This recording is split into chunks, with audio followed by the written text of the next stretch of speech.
Hey legends, welcome to the Connect podcast. A no BS approach to connecting people, connecting businesses, Connecting communities. and connecting successes. Connection is why we're here. You know what I'm really shit house at? Am I allowed to swear, by the way? Yeah. It's too late now. And then there's a social media, there's a digital element that can help you scale a business. Or The Rock is a fantastic example, right? Releases a tequila that tastes like shit house, but can still make It doesn't matter what it releases. Doesn't matter, right? It's always gonna Yeah. From The Rock. Yeah, that's exactly right. You might have 5 values and you go, well, I need someone that has at least 4 of these values really prevalent. Do they have the capacity to execute the role and the skills, the knowledge to do so successfully? I love this. As Jocko Willink would say, they take extreme ownership because we can blame others, but does that resolve anything? Yeah. At a party, do you dance or do you people watch? I'll people watch until I'm 10 deep, and then and then the shirt will come off and the worm will come out. Are we talking about the drinks? Let's connect. Yeah, baby. All right, guys, welcome back to the Connect podcast. And today we have a special guest, a longtime friend of mine and business mentor and coach of the gym at Shadow Fitness Club, Dan Henderson. You know, he is an international speaker. He's got his own podcast called Profit Made Simple. He's been 7 years now helping gym businesses scale. He's a published author. He has 180 gym operators and currently 5 coaches under him that he helps. Really excited to have him on the show today. Dan Henderson, welcome to the Connect podcast. Thank you very much, guys. Real pleasure to be here. I'm pumped. Yeah, thanks for coming on board, mate. It's going to be exciting. It is. So Dan, tell me, where did it all start for you? Because I've spent some time with you now, and every time I leave, so pumped up and so ready to take on life, but where did it all start? As Dan, as a kid, were you always this sort of fiery, entrepreneurial, spirited young boy? It did start pretty early. So my parents were self-employed. They owned a print factory, and I wasn't aware of it. But obviously, them having their own business, by osmosis, I started to learn about business. And the print industry obviously changed significantly due to technology. So they pivoted, then opened a childcare. So I saw how you could be malleable. I saw how you could create your own future.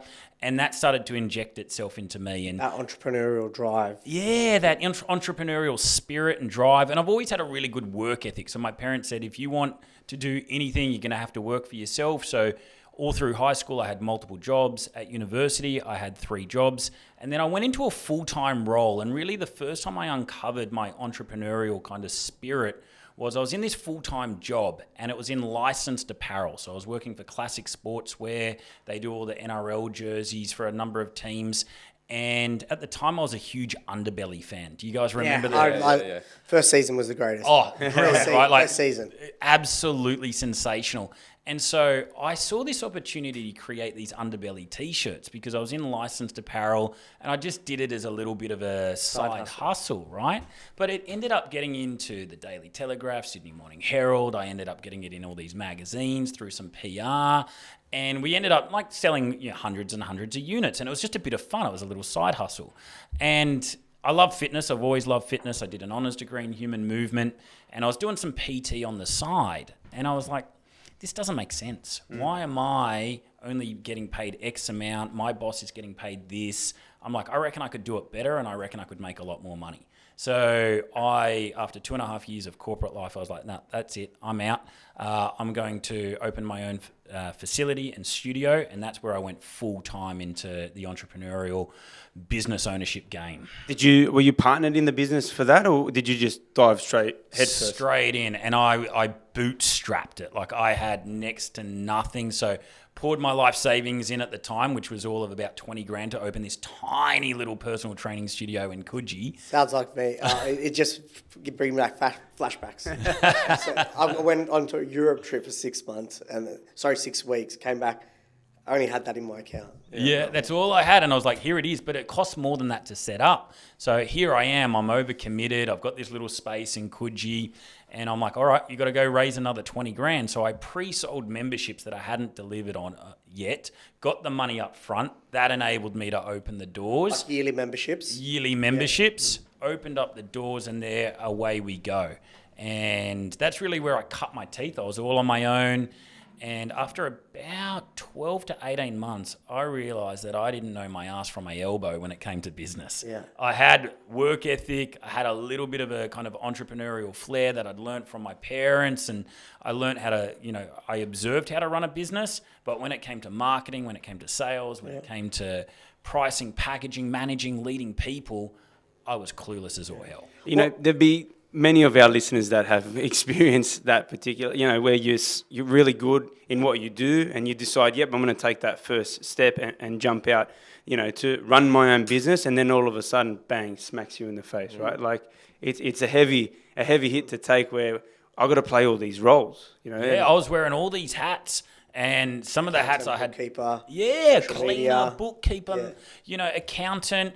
I was trying to do all this compliance work. I'm trying to do all these different things, and I just had no idea. And my only answer to it at the time was work harder. Yeah. Keep working. And so I remember it clear as day. After 18 months of being in business, I took my first break. I was working weekends. I was working public holidays. And I went away up to Tweed Heads. And I remember I couldn't get myself off the couch for over a week. I was cooked. I was burnt out. And I just went, there's got to be a better way. There has to be a better way in terms of running a business. And that kind of took me down the path of, all right, let's explore. You're a bloody good coach. You know what to do from a technical perspective. But now you're going to have to become a very good business owner. And then, so where to pivot from there? You've got this location. Obviously you've driven some membership. Like, what did that gym membership base get to? Yeah, so it was a small private studio. So get this, right? It's probably double the size of this room that we're in. It was about 35 square meters. It was nothing, but because we were professional, we did a good job. Ended up, I took over the shop next door, and I took over the shop next door after that. Yeah. And so we got that up to about... Smashing down walls. Incredible Hulk. But not without council approval. That's the way. Is there any other way? No other way. You can talk about it now because it's all done. Yeah, that's right. They came knocking on my door, let me tell you. Which one? And so we got that. This was 10 years ago. We got that to about 600 grand out of 100 square meters per year that we were doing. I was taking over 6 figures in profit, and I was only working there about 6 hours a week at the end as well. So it was a good little job, good little business where I was obviously taking that yield. And then that enabled me, because I learned then how to run a business, I was like, well, it's growing without me. Then I'll go and open another business. And so I opened another business known now, it's still operational today, as the Functional Training Institute. And that was an education business. So that was a very different business. We created courses for personal trainers. We started locally, and then it just took off, and we ended up delivering them in 16 countries. I had a team of about 30. We did a lot of license deals in China and other Asia markets as well. So I had the studio, which was largely, running itself, and then I had the education company. And between both businesses, I learned a lot about myself, and I learned a lot about business. Yeah, well, that's pretty inspirational, mate. So when you started to scale your gym business, what was the first thing you put on? Who was the first person? What was the first hat? Yeah, great question. So a lot of times what we will hire is we'll hire another version of ourselves, right? So in the fitness industry, it's like, all right, I'm going to bring on a coach, all right? Or, I might hire a Sparky. But I was like looking and I was going, you know what I'm really shit house at? Am I allowed to swear, by the way? Yeah. It's too late now. No, we're good. Yeah, I always say we've got 3 beeps and then that's it. I'm really shit house at admin, and I don't like it. Yeah. So that's the hardest part. Yeah. In all of us, everything we do. Yeah. It's doing the paperwork. It's the worst, right? Yeah. Like, and I didn't wake up one day going, man, I love admin. I just want to do admin all day, every day. It's just like, what are you good at? And, I was only good at a few things, but one of them wasn't admin, so I hired an administrator. And that was just like, oh my goodness, now I get to do more of the work that I like that actually has an impact on the business. Then I'd hire another coach, and then all of a sudden I'm like, I love this leverage thing, because I'm at home, chilling, and the business is running itself. We're producing income, the admin's all getting done. So I hired an administrator first before I hired the technical staff. So the more focus was get all the shit things out of the way, then go back to income producing, someone that can help with income. And then do you go for do you go off one or the other? Like then do you then focus on income producing, or do you then look at, okay, is the admin still need to be pushed out as well?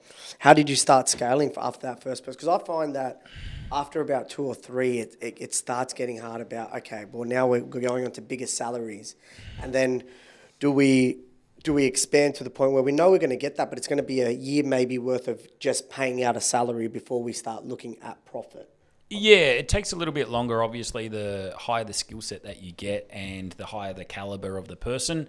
But, Dan Martell has a delegation ladder in his book, Buy Back Time. And similarly, for years and years and years, I was teaching, if there's anything, this is for fitness business owners, but I think it's relevant to all business owners. If it's administrative, then that should be one of the first things delegated. If it's bookkeeping, if it's cleaning, get that delegated, because that's not in your wheelhouse. That's not your zone of genius. And if you were to look at your hourly rate, it would be far more significant than any of that. So get that done. Then you've got the technical work. So if you're a plumber, you're bringing on other plumbers. If you're a financial advisor, other advisors. Then you've got the technical side.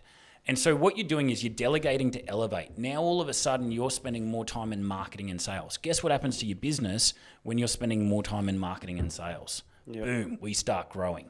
All right. And then so you've got your marketing, and then, one of the last things you want to delegate, but most people will go there first, is sales, right? It's like, I just want to get rid of the sales. But guess who sells the best in the business? 100%. The founder. All right. So then no one's going to work as hard for your business as you are. No one's got the same passion for it, right? No one's got the same energy for it. You can't get the same. There's no way. And so as I've built a business, I've gone, all right, let's make sure we've got all the admin done, then all the technical work done. Now we start and delegating some of the marketing. It might be bringing someone in-house, or it might be using agencies. All right, so now you're delegating the marketing. Now you're focusing more on sales and leadership. And yes, the salary that you're paying goes up and up and up. But if you can kind of follow that model, then you end up doing more of the things that generate the greatest yield within your business, and you're going to have much more growth and much more impact. I think you're right. It can work across different industries. Absolutely. That same model, because 100%. I'm going through it now where I'm splitting up with a business partner, but I'm thinking, should I bring on another advisor, or should I bring on a junior to start learning what I'm doing? Or do I look at someone that's more senior advisor? But right now I'm focusing on the administration, still having someone do technically all the plans that need to be generated, and then getting myself in a position where, okay, my focus now is going to be getting the high valued clients, to upping my fees for those services and focusing on a certain set before I bring in that next advisor. And it all comes back to what you say as well. And I think if you focus on that, then when you are getting that next salesperson, you've got the admin technology locked in, or that technical aspect of it. Well, talking sales, right? Like I'd say, would you agree that is a common problem with a lot of the guys that you work with, that they're not very good at doing the sales part of it? We're talking gym owners, but I feel like most businesses should have an element of sales within what they do. You have to. Hey, brother, you want to train? Yeah, yeah, that doesn't work. But, we all have to be salesmen, And when we say salesman, I think there's a stigma around, we're thinking, used car salesperson, right? That's the automatic thought that you have. Absolutely. But, as an electrician, as a tradesman, it doesn't matter what role you're in, you have People got to find out about you. Well, you're selling yourself. If you're not selling yourself, no one's going to know about you. You could be the most technically gifted person in the world, but if no one knows about you, it's just going to waste. Yeah. Would you find that that's a common problem, that people don't know how to sell?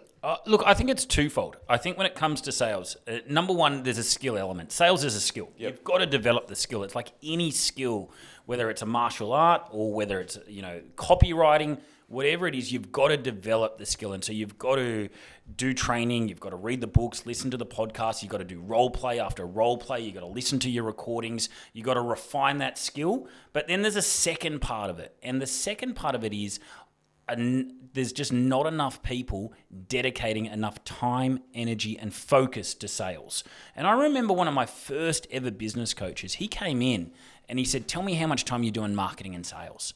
And I told him, I said, it's about 5 hours a week. And he goes, what do you think would happen to your business if it was 30 hours a week? I was like, well, it would grow. So then why aren't you doing that? And so we often are creatures of comfort. Even as entrepreneurs, as people that are self-employed, we will go to the thing that causes us least discomfort. That's our default setting. And for a lot of people, sales is uncomfortable. Why is sales uncomfortable? Because they haven't learned how to do it. They still have that stigma associated with it, and so they will avoid it. Yeah, their fear of rejection, and they see that it's personal. It's not personal at all, right? And so they will avoid the thing that's uncomfortable, and therefore not put enough time, energy, and focus that it deserves. Do you think that's a lot more in this new generation? Like, I feel like with texting, with social media, with not having these face-to-face conversations, everything's done, electronically now. And I love that face-to-face interaction with my clients. I try to get clients off of Zoom. I know some advisors have transitioned to it, but for me, it's how they sit in the meeting, where they look when I present a strategy to them, how they're looking, how they look at their partner. I feel like I need to have that in front of me.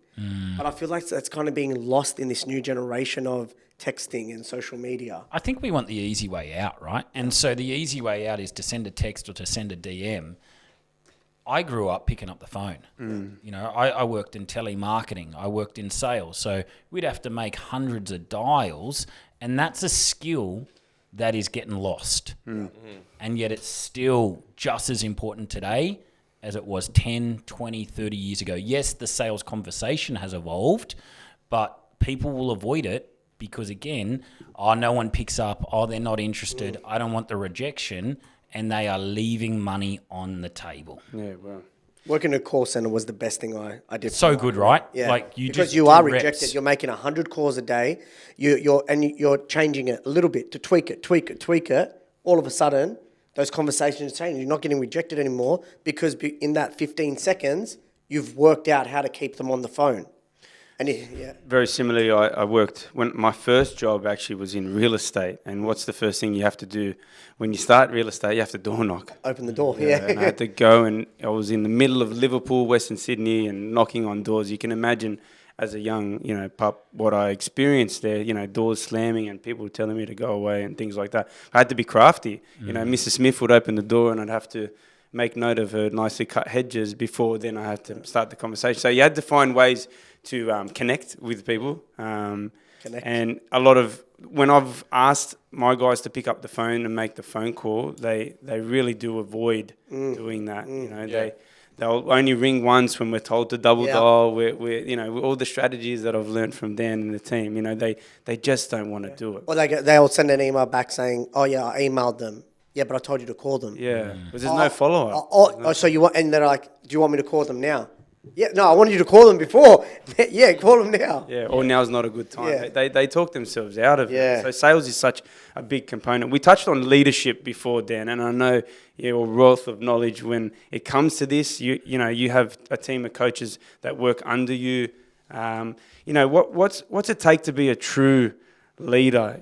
What defines a leader in today's market, you think? It's a magnificent question, and there's a lot of attributes to being a great leader. I think I'll talk to some of them. First and foremost, you have to have a big vision. People are dying to be led, right? They want to be part of something bigger than themselves. And so that is generally going to be your vision as a leader. You're going to inspire them to enroll in that. And so number one, you got to have a grand vision, very crystal clear. What do you want for your business? What does it look like? What's the impact going to be?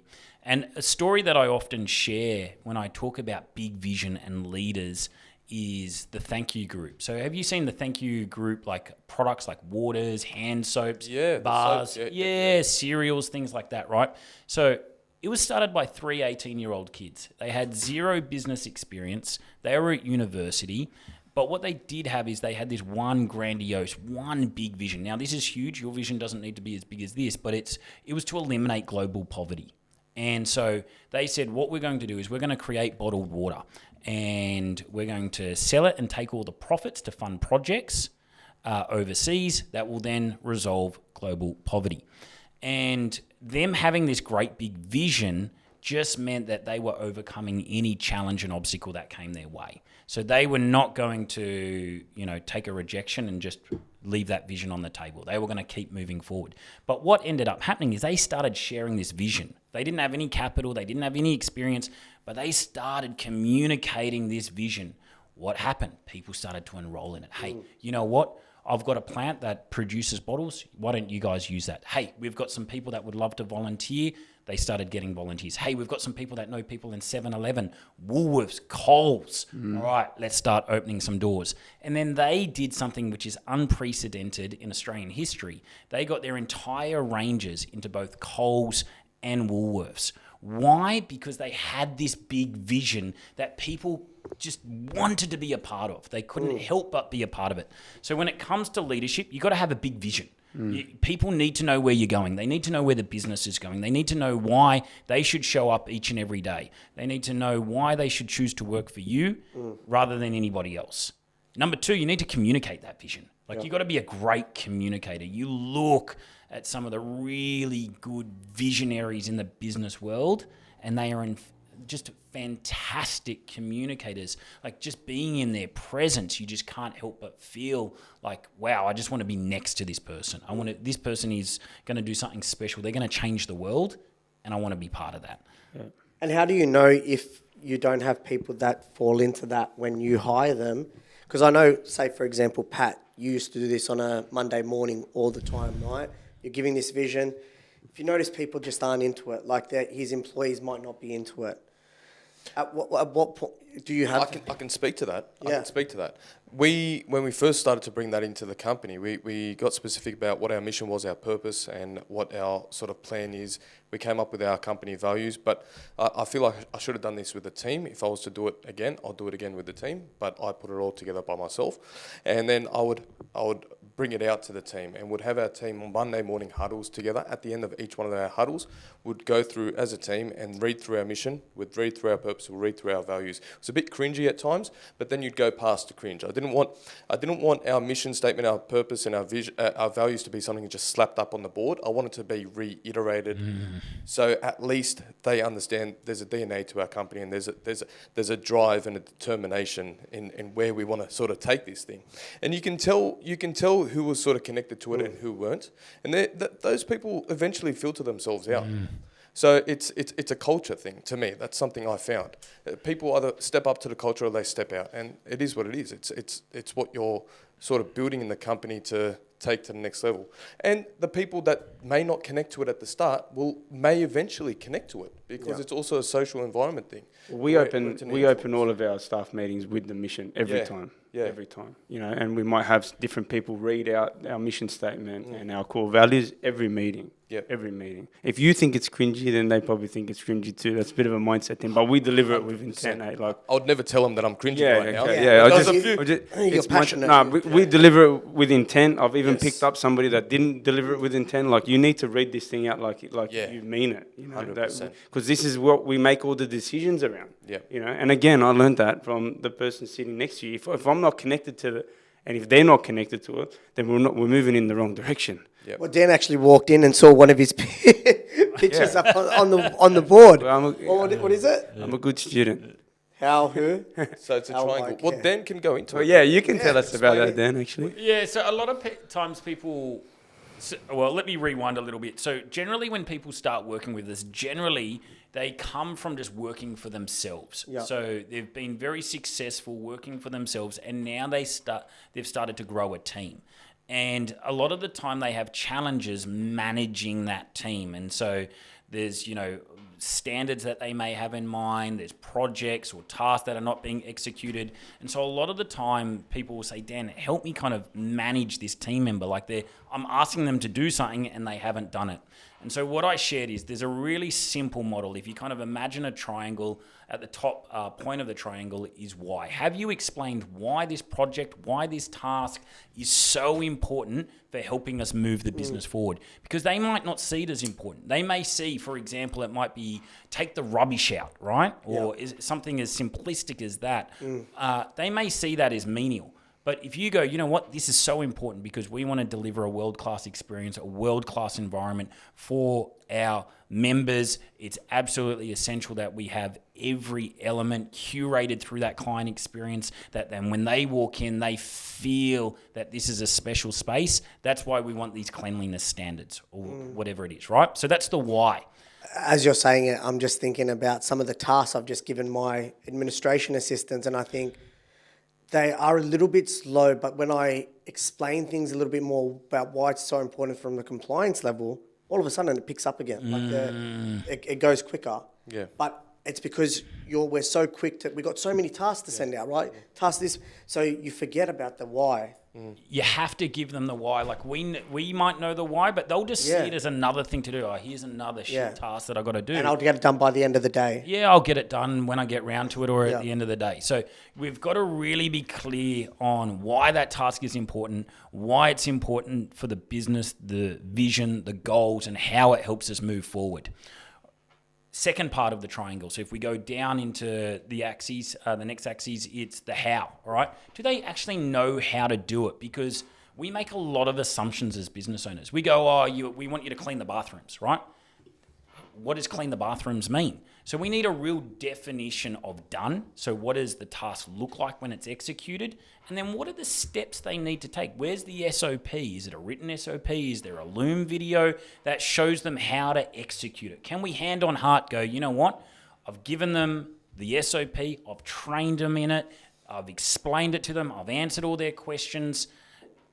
I've given them everything they need to perform this at a high level. All right?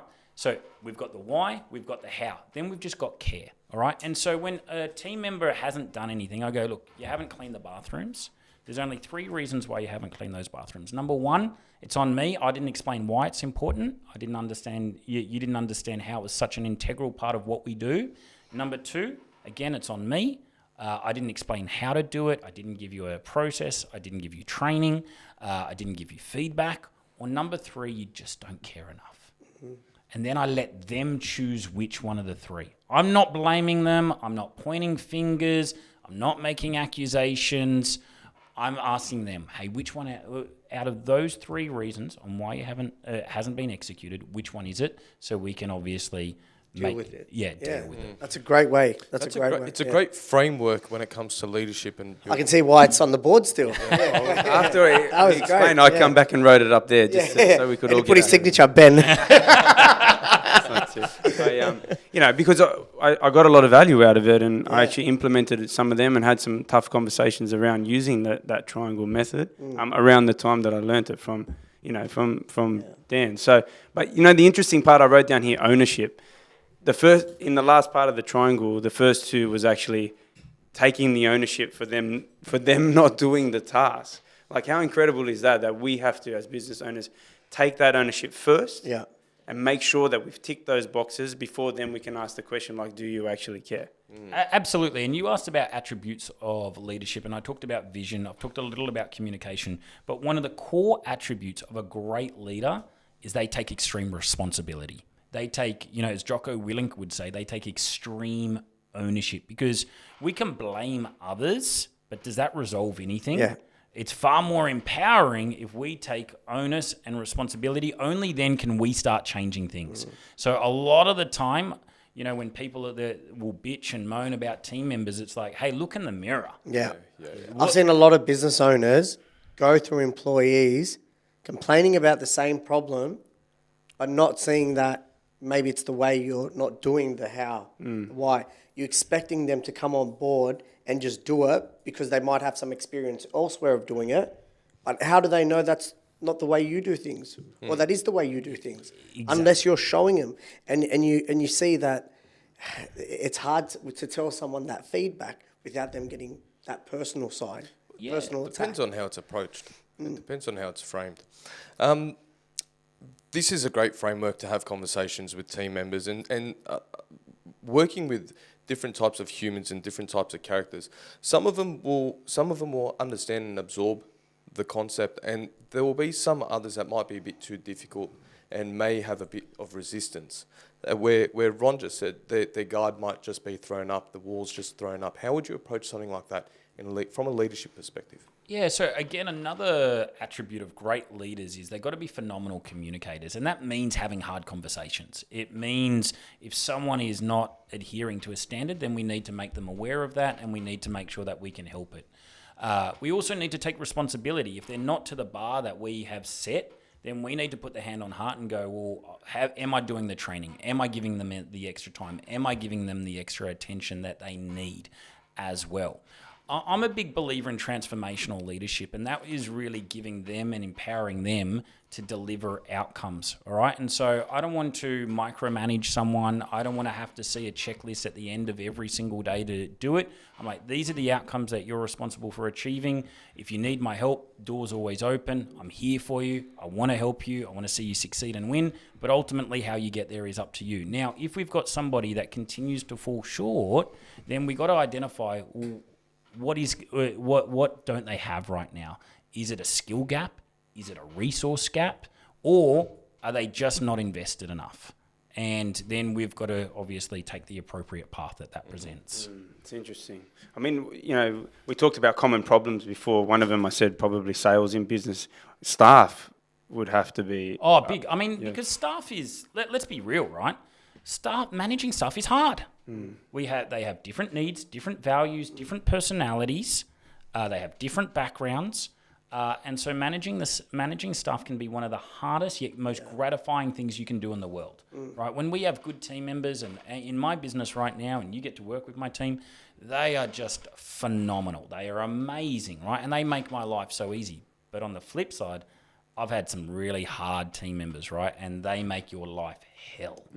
And so, it's always a challenge. It's one that you've got to work on. It's why it's really important to get the right people on the bus in the recruitment process.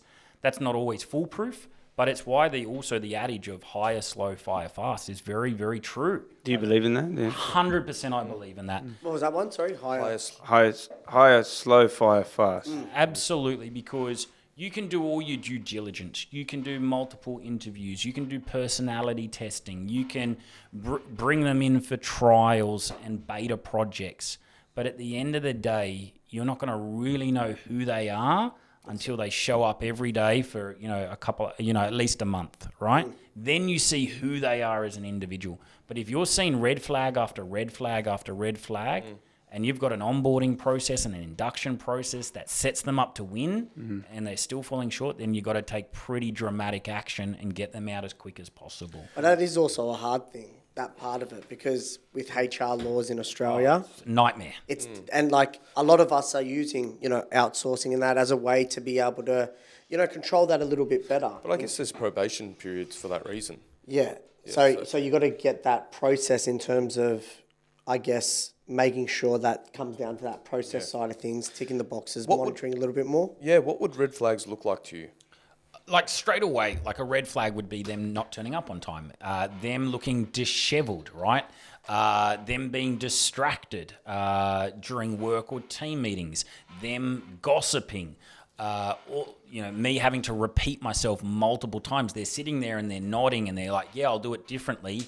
And yet they don't. Same results. Same shit, different smell, right? So that's all those red flags. You want to pick them up, and you want to pick them up pretty early, even in the interview process, right?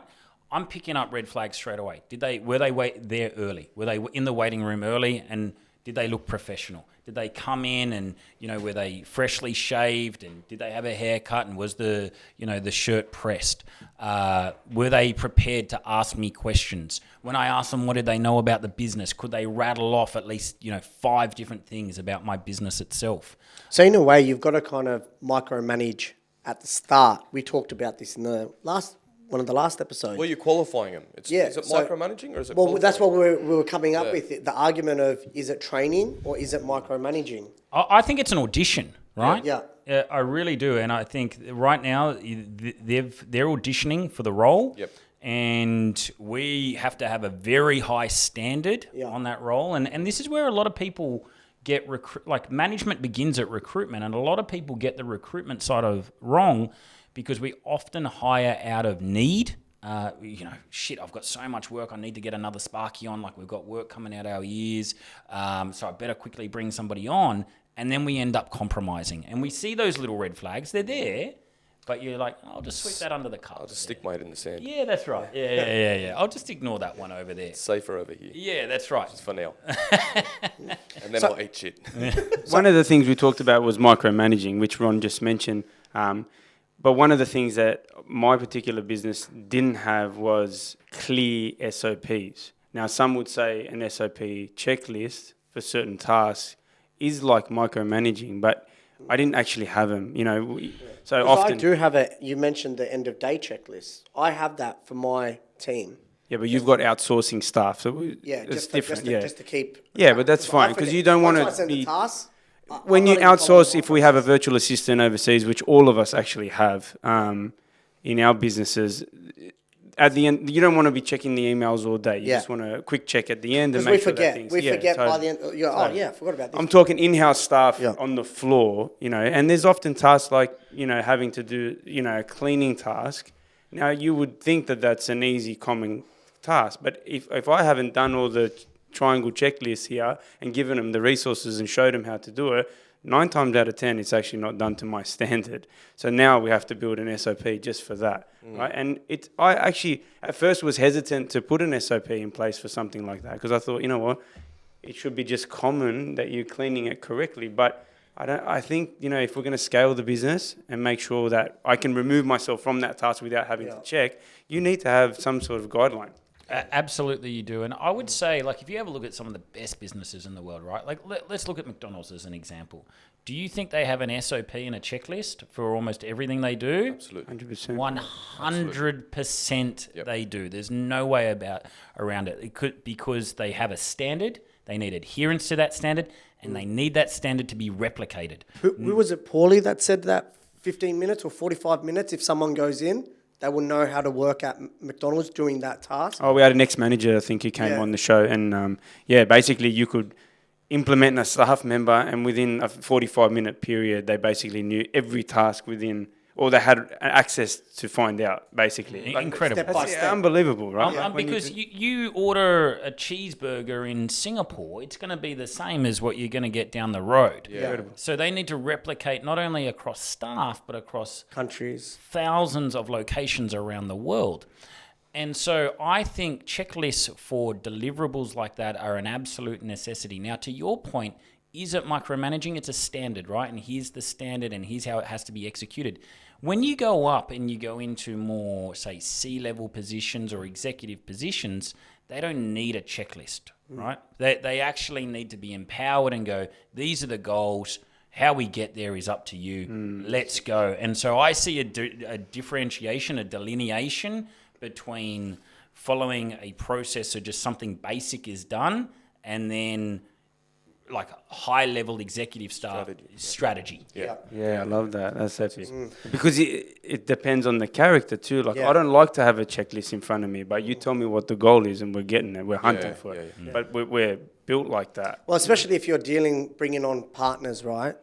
We're all, we've all gone through that of bringing on someone, whether they're at the same level. You're going to talk to them differently than you're talking to an employee. We just go and get it, and I don't care how you get it, just get it, right? Like that's you don't need a checklist. Yeah, this is for what that. the goal is. Let's make it happen. That's interesting that he said, it's depending on the person's responsibility within the. Yeah. Some do need a checklist, tick yeah, off, mark off sheet, and some it's like your role, you've been employed to do that. Let's just fly together, Dan, I wanna ask you, how do you scale a business? Boof. Oh, bang! That's a heavy question. I'll just drop this mic. That's it. In what way? How do you scale a business? But in what way? If you're going from merger, acquisition? Well, how many businesses have you scaled and sold? There's been sold now 3. Well done. Thank you very much. So there's a number of... How old are you, by the way? Is that public Come knowledge? on. Sorry, is that public knowledge? No, I'm 42. 42. Still look 25. Yeah, Thank you very much. You have I'll to take say that. that. I feel like it's always just yeah. I will take that though. Thank you. Look, there's lots of different ways, right? So you can scale through human capital. If we've got a process and we keep adding people to that process, we can end up growing. So, now instead of one truck on the road with one Sparky, I now have 10 trucks with 10 Sparkies, right? Instead of having, 10 trainers that are working for me, we've got 10 locations with, 100 trainers. So we've got human capital that we can obviously scale within. We've got technology. So technology is a great amplifier to scale a business. So, we may be able to use a tech piece, an app or something along those lines to grow exponentially, grow into a lot of markets. So there's been great examples in the fitness industry like the Sweat app by Toby Pierce and Kayla, the Center app by Chris Hemsworth. Then there's other technologies like MyZone. So that is one piece, is another way is through technology. Another way is through finances. So obviously finances can help mergers, acquisitions. We can use that capital to grow and enter new markets as well. And then there's a social media. There's a digital element that can help you scale a business. So right now we're in this real world of personal brands and amplifying. James Smith. Like James Smith is a great example in the fitness industry. He can scale because now he has massive audience. You look at a Stephen Bartlett or you look at a Chris Williamson. These guys or The Rock is a fantastic example, right? He's now worth over $1 billion, releases a tequila that tastes like shit house, but can still make it doesn't matter what he releases. Doesn't matter, right? Gives a shit. Yeah. From The Rock. Yeah, that's exactly right. Yeah. And so to scale a business, you've got these different paths. Now, sometimes you might use multiple paths as you go through. You might go the oldest, most traditional time, proven method is through human capital, right? And so we just keep adding more and more and more people to it. As long as the margins are there, as long as the total active market size is there, then we can keep going on that. I guess when you're growing through human capital and you're employing people's problems, that's one perspective. It's hard, right? Because more people equals more complexity. Yep. Yeah. Because you got more moving parts. Yeah. And then is that when you'd bring in a higher level of leadership to facilitate that? Absolutely. Like a project manager. Well, no, it's not project. Well, I guess everything comes from the top down. So even if you employ a project manager, your leadership to him still has to be on a level where his leadership to the people under him has to work. So do you mean like a business coach, or who do you mean? I just mean the mindset. The mindset. Your mindset changes. Yeah, the leaders' mindsets have to be able to facilitate a company at large. Yeah. And when do you know? Like, let's just say, for example, even for you, we get to a point where we feel like we have grown and I've done so well, but the only way I'm going to get to the next stage is by merging, acquiring another business, or bringing someone on that can help me get to that next level, because I don't know where to go from here. How do you look for that next person? How do you look at personality, values, just looking at them having a profitable business? For coach, or are you talking? I know, just for like, you're merging your business, your Shadow Fitness business with another business, right? You're rebranding. You're starting to look at then opening up more and more, but now you've got 2 directors instead of 1, or would be 3 with you, with Megan, for example. Yeah. But you're starting to have more directors. You're starting to have a board. You're getting multiple locations because you feel like you and your one studio, you can leverage off opening multiple ones, but with others' help. Yeah. So there's a few things to that. So number one is they have to have something you don't, right? Yeah. And so a lot of the time it might be a skill gap, right? Yeah. They might be really good. You might be a fantastic visionary. You've got great ideas, really creative, innovator. You love doing R&D. You love doing business development, but you hate all the day-to-day. Now, that's a lot of business owners out there. They're really good visionaries, but they're shit at what we call the integration work.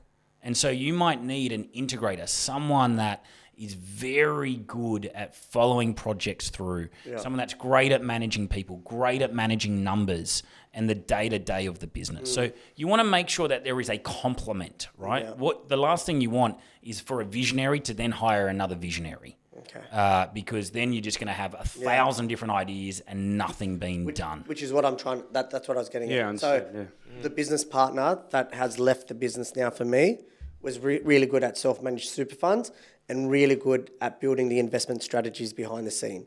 I was the one doing the social media, getting the new clients, doing the networking, doing the retiree clients. So now there's kind of a gap left in my business where we kind of started doing stuff and focusing on those niche areas. Now I'm still getting those SMSF inquiries. I'm still getting that, hey, can you build me a portfolio? And just the timing of that is hard. So that's where it's like... Do you bring in somebody... That's just like that again.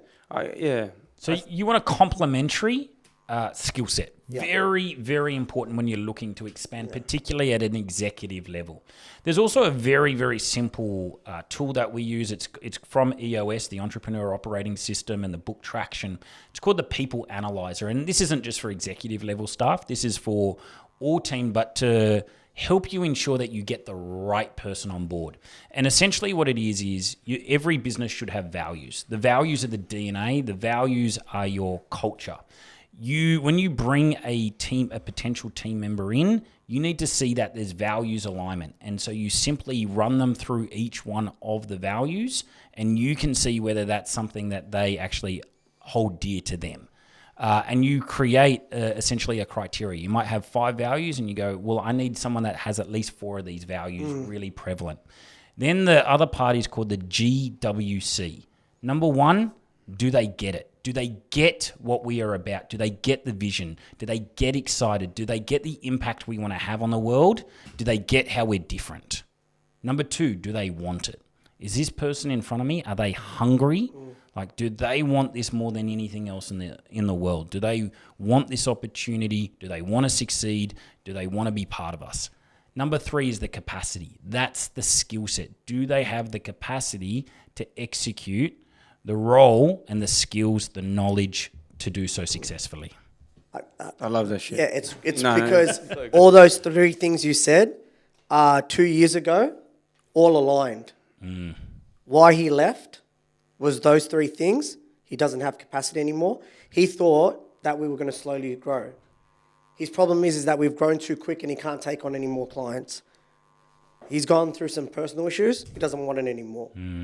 And so, it's all those things that were there 2 years ago are not there. I think we're going to get a counsellor on the show for Ron. I reckon. I think you need counselling, bro. You need. Well, see, look, I'm starting to think about 2025, right? Yeah. So as I saw, we all said we came onto this and started this to help our viewers, but at the same time, go through the struggles that we're going through. Yeah, agree. We've all gone through a change in our business this year, right? For me, it's like I thought 2024 was going to be either and that we were going to smash it. Like we had 2 advisors. We had, our team's grown to the point where it hasn't in the last 8 years. And all of a sudden, I'm losing. I wouldn't say losing. Like the team's still growing, the business is still growing, but I'm selling half the business now, right? So I'm losing half the client base. I'm now back to a sole director. So 2024's goals were a lot bigger than what 2025's goals are going to be.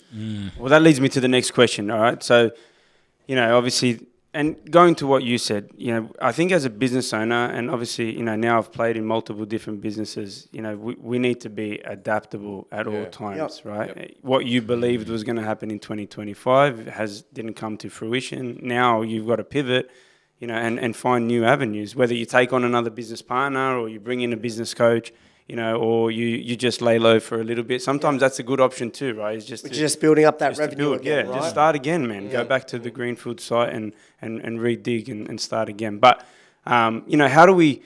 I listened to a great podcast of yours about setting up 2025 and how to prepare for 2025. I think we're all getting to the end of the show, and that's a great way to start leading into... Yeah, well, this is the last podcast for us on the Connect podcast. So it's... For the year, not forever. Sorry, for this year. So it's probably appropriate to try to set up now what you think would be an ideal planner for next year. So what are some of the things that you teach us to do?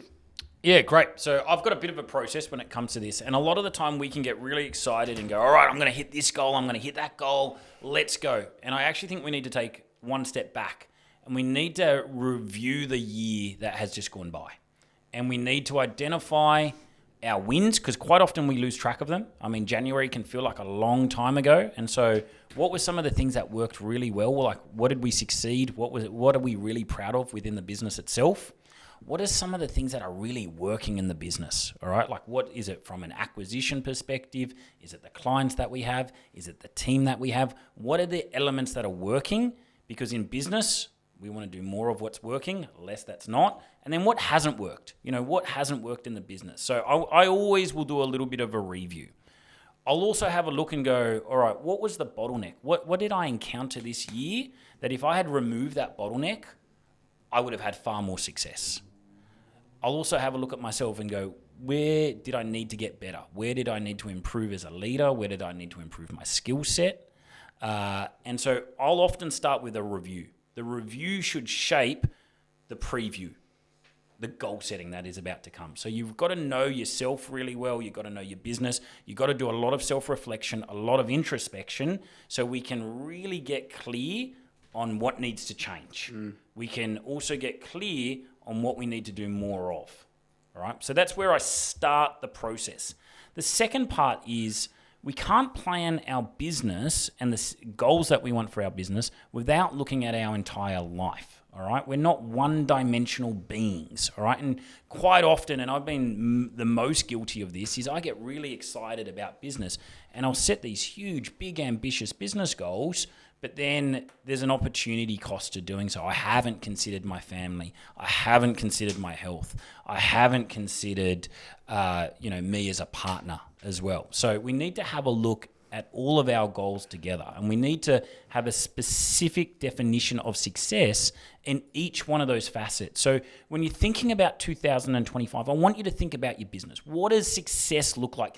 Get as clear as possible on that. How many clients do you have? How many team members do you have? What's your product service mix? What's your revenue? What's your profit? All of those elements, so there's objective data so we can go whether we're on track or off track with that.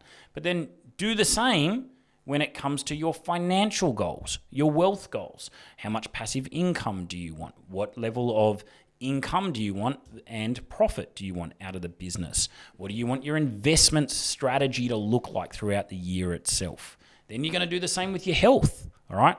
How many times is there certain events that we're going in? What does our exercise routine look like? What does our diet look like? What are our recreational activities? Then we're going to do the same when it comes to our working week. What does our specific level of success look like on our working week? Is it working 40 hours a week? Is it 50 hours a week? Is it working a 4-day week? Is it working weekends? How much annual leave do we want to have? Then we want to have a look at how do we define success as a family? Is it the number of vacations we're going to have? Is it the number of free days? Is it the number of times that we're going to catch up with other families? And so now we can really start to plan 2025 as a collective being, all right? Not just looking at things in isolation. Yeah, so blending the personal and the business side, but breaking it down into specific sections. Has to, right? Because we're not just here on this world to work. We all love our businesses. We love the journey of business and entrepreneurship, but we have to consider those other facets as well. There's a bottleneck that I come across sometimes, me personally. When I put a plan in place, I get excited and creative. And it's exciting in the creative part, putting the plan in place and what you want to build your vision, your future to look like. But then comes the execution. I think everyone's got that problem.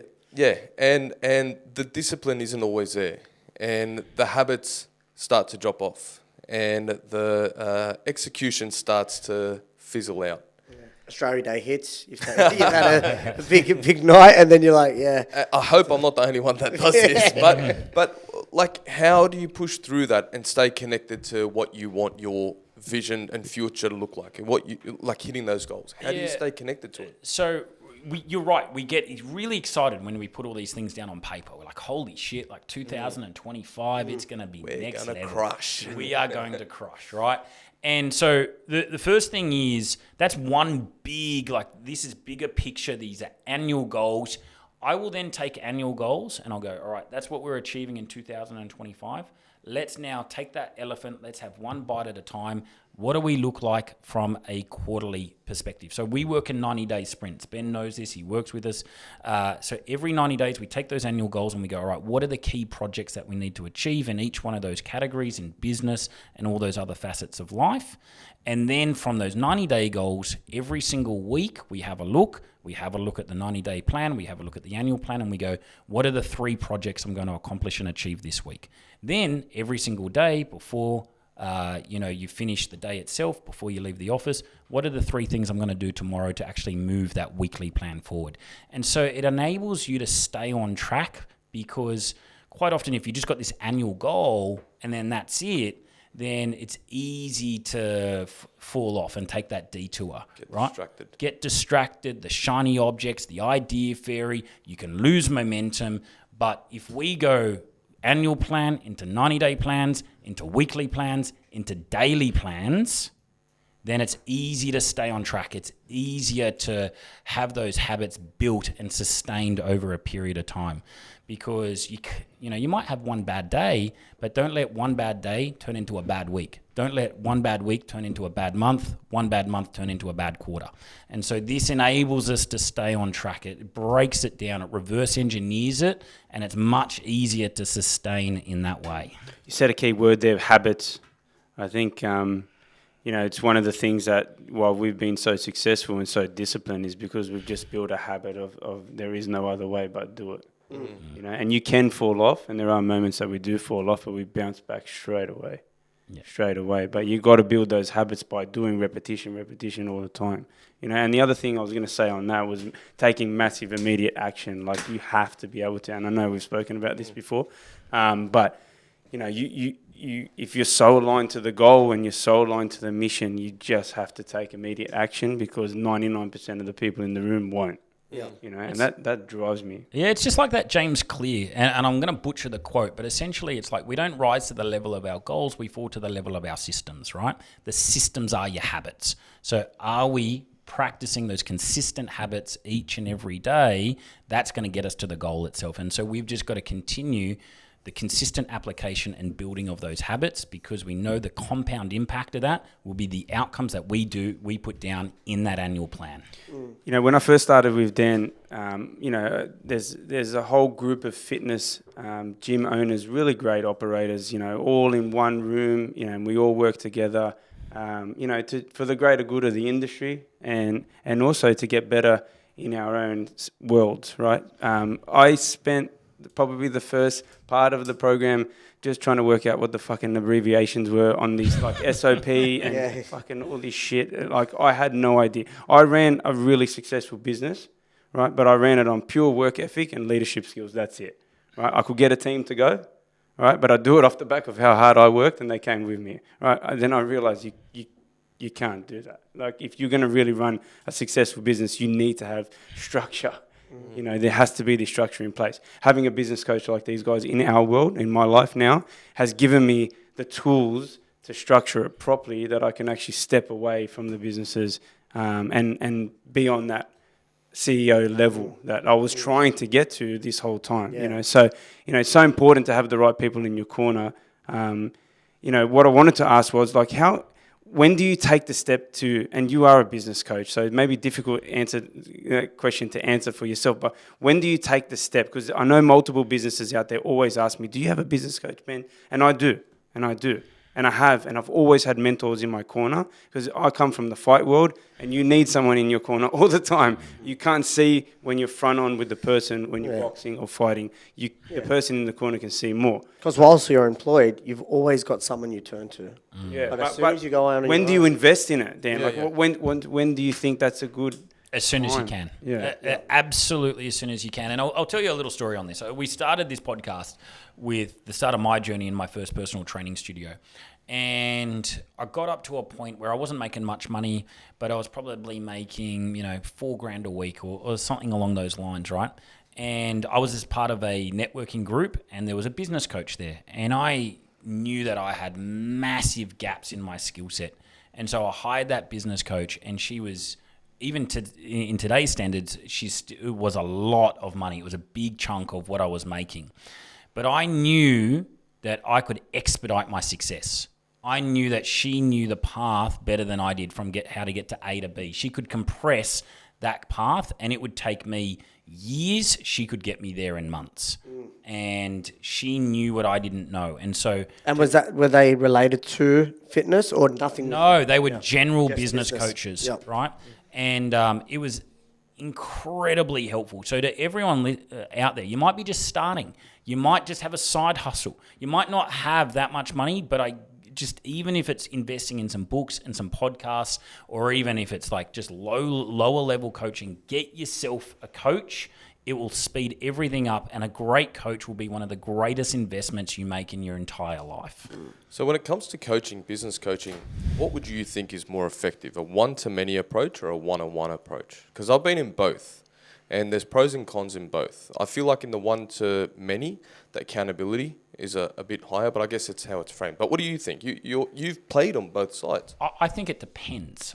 So I think it can depend on the person's personality. I think it can depend on their stage of business.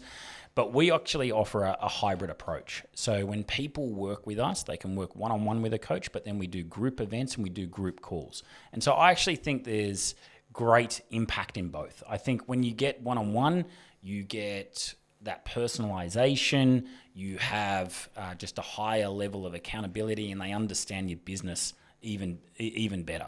The group is environmental influence is one of the greatest ways of leveling up in life. Like, you surround yourself with other business owners, you can't help but be enthused. You can't help but be motivated, inspired when you're in a room full of other ambitious, hungry entrepreneurs. And so I like a hybrid approach because I think they both offer really unique benefits and they're complementary benefits. Okay. Next question up from that then. How do you find which one is the best one for you? Yeah, another great Because question. there's with social media, with Far, yeah, anyone everyone's being a able to business say, coach, huh? you got 20-year-olds that are giving you life lessons, right? And this one's becoming harder and harder because of exactly that. Everybody's a business coach, right? Doing it in their bedroom, right? They're not Yeah. even getting out there. They're not even starting a business, but they're a business coach because you can be on the other side of the world. And you can be telling Americans, and just because you got this Aussie accent and you might sound right, or you could have an English accent, all of a sudden all your income is coming from America because they see this English guy that's speaking like this and speaking like they're very cultured and well. They haven't run a business in a day of their life. Yeah, it's difficult because the barrier to entry is zero, right? Yeah. And so a lot of our prospects have been hit up by 50 different business coaches promising the world. So obviously they come to us and they've got their guard up.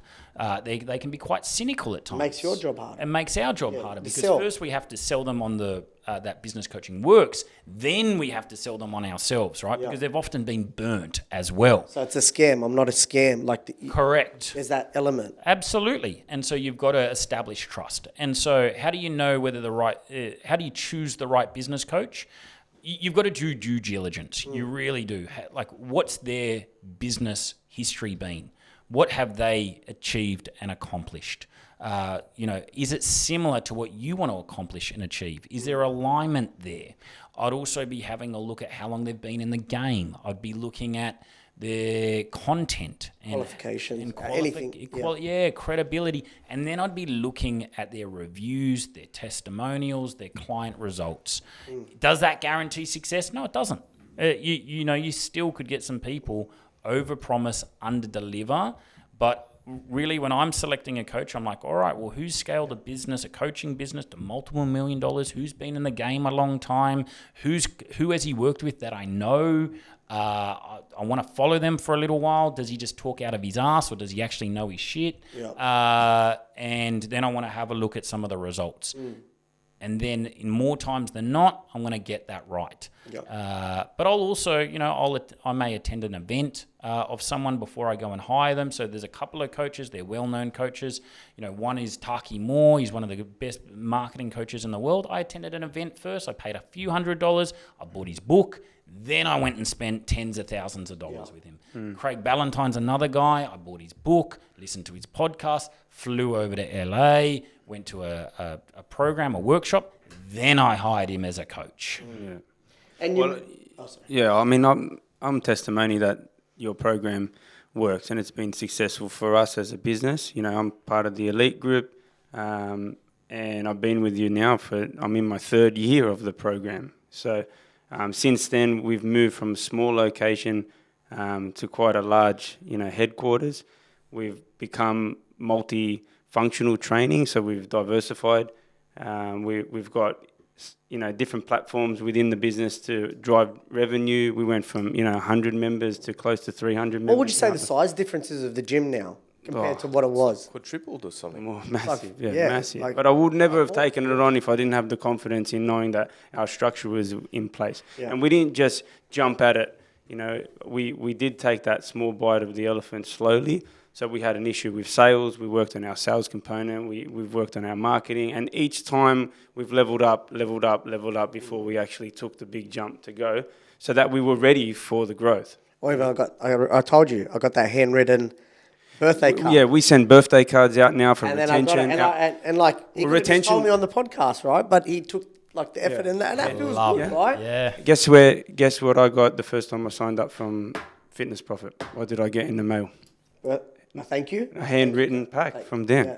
Handwritten pack. Yeah. So, I stress to everybody the power of having the right people in your corner. Yeah. And a business coach has been so valuable for me. I've got many mentors in my life that I invest in, but, the right people, man, can take you to the next level. Yeah. And in the interest of time, there is 2 questions that I do want to ask you. One is about Bedros Keuilian. So I know you had him on your podcast. What was he like? Because the guy's epic. I just think he's awesome. Yeah. I loved having Bedros. So Bedros is a guy that I've followed closely for a long time because he's a fitness industry guy originally. He has Fit Body boot camps, and so I've listened to his podcast for years. I'd read his book Man Up, and so I had a lot of respect for him. So to have him on the podcast, it was face to face. We did a video episode as well as the podcast as well, and it was amazing. And you know what?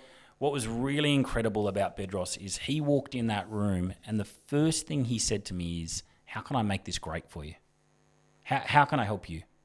What do you need from me?"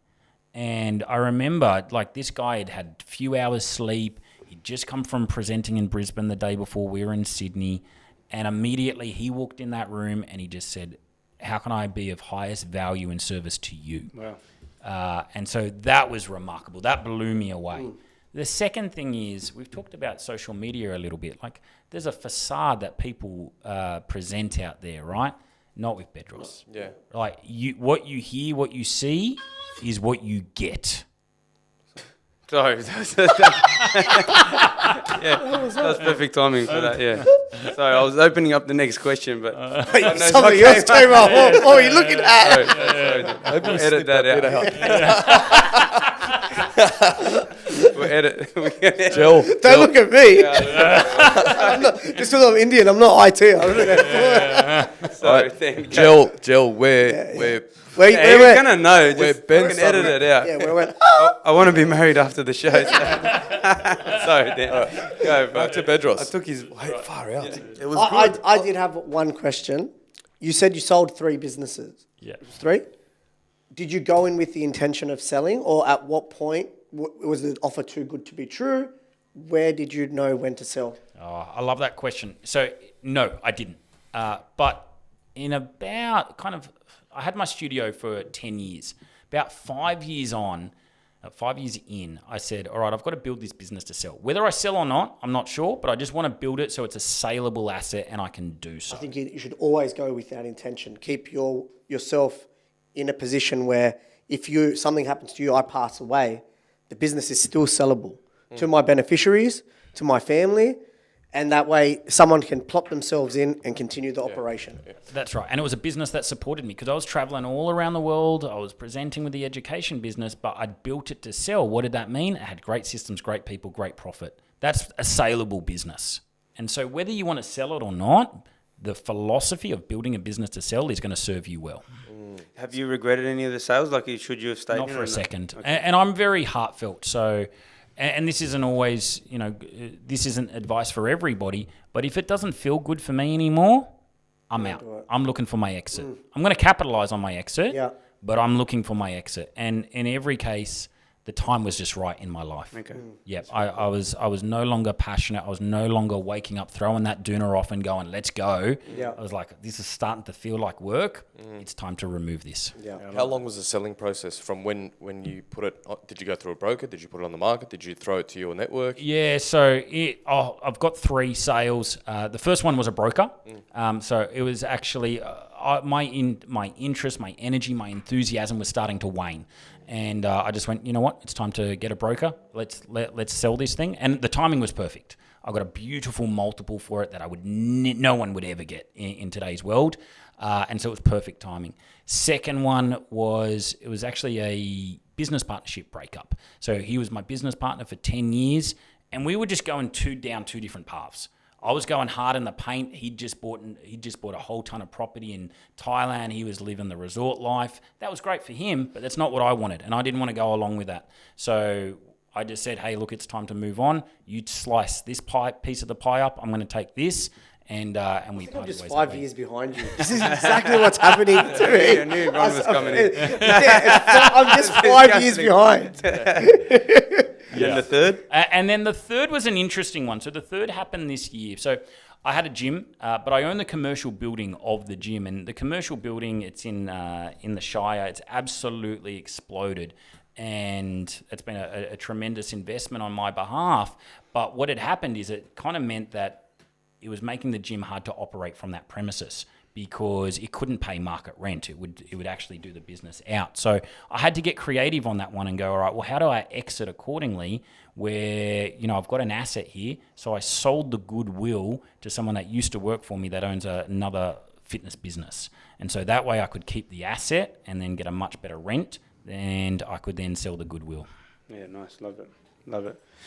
Dan, man, we could talk for hours, obviously in the interest of time and the podcast. Yeah, and also the aircon. Can we put a fan on the budget for next year?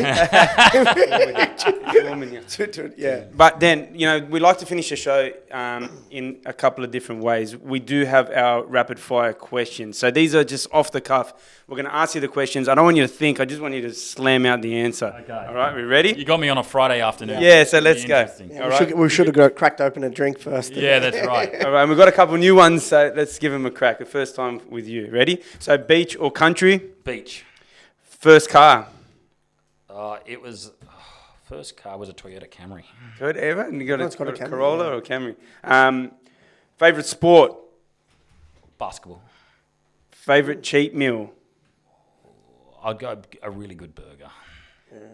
Bucket list item, something you want to do? I'm going to do it. Maldives in a couple of weeks. Yeah, nice. Scuba diving in the Maldives. Nice. Burgers or wraps? Oh, You just- burgers. Yeah. Oh, I said burgers, yeah. You said burgers. Favourite quote? Oh, we are what we repeatedly do. Good one. Pet peeve of yours? People not doing what they said they would do. Ooh, I can good connect one. with that, man. I have that up in the office. Do you? Yeah, I have that mounted in the office. At a party, do you dance or do you people watch? I'll people watch until I'm 10 deep, and then and then the shirt will come off and the worm will come out. Are we talking about the drinks? What's a guilty pleasure TV show? Ooh, No one knows you what. Trashy TV. Oh, trashy. I'm really into Vikings right now. I'm like 10 years late on it, Yeah, nice. but I'm just binging it whenever I can escape my missus. Yeah, cracker show. Unusual superstition. I talk to myself a lot. Yeah. Like in public though, like would you be walking and then something go what? And like, no, oh shit, I'm talking. But if you looked at me in a car, you'd be like, this Yeah. guy's Oh, flipping like, out. okay, yeah. Okay. It's not Yeah. a superstition, but it's just an unusual habit, quirk. like a habit. Yeah. Yeah. Next one. Well, I've got two more. If you were a snack, what would you be? A dark chocolate coated coffee bean. Are you kidding me? Made these questions wrong, mate. These questions were wrong. That was for And last that was one. after a drink though. Last one. And this is an important question to me. Who is the best gym in Sydney? Oh, it's got to be Shadow Boy. Yeah, baby. Shadow what? No, shut up. What? Shadow Fitness Club. Rebranded. Rebranded. Thank you, bro. I'll pay you later. Final question from Pat. Dan, we usually finish off every podcast with this question, mate. If there was 3 people that you take out to dinner one night, and those 3 people could be anyone in humanity, in the history of humanity or present time, who would those 3 people be and why? Okay, number 1, Marcus Aurelius. Oi. I love Stoicism. I think he's one of the greatest thinkers of our time. Meditations is just an insane book. And so I'd love to just ask him how he was able to be so introspective, so wise when he was confronting wars and famine and just, ruling the Roman Empire. You guys made fun of me when I was make talking fun about of you. that. You just kept. When I was saying Did you Julius, say- well, I said Julius Caesar. Okay. Yeah, For me, Marcus Aurelius, like a bit different. Alexander, different. Yeah. But I didn't say it like that. I said it from, I love the wartime. Number 2 would be Arnie. So Yeah. coming from the fitness world, this is a guy, like when I watched his doco, I was just blown away by how clear he was. We talked about vision today. This guy had a vision for his life. Literally, yeah. Oh, unbelievable. Like he manifested that vision. And not just once, not twice, but 3 times. He was able to reinvent himself. He was able to take risk and he backed himself. So Arnie would be at the table. And then I said my favourite sport before was basketball. So I'd have the GOAT there, Michael Jordan. Yeah, baby. When I was watching... Lucky you didn't say Steve Curry or Michael Jordan. No. Yeah, When I was watching Last Dance, I just went, this man is a different kind of human being. The level of focus he has, intensity, the aura that he has. I want to be around that.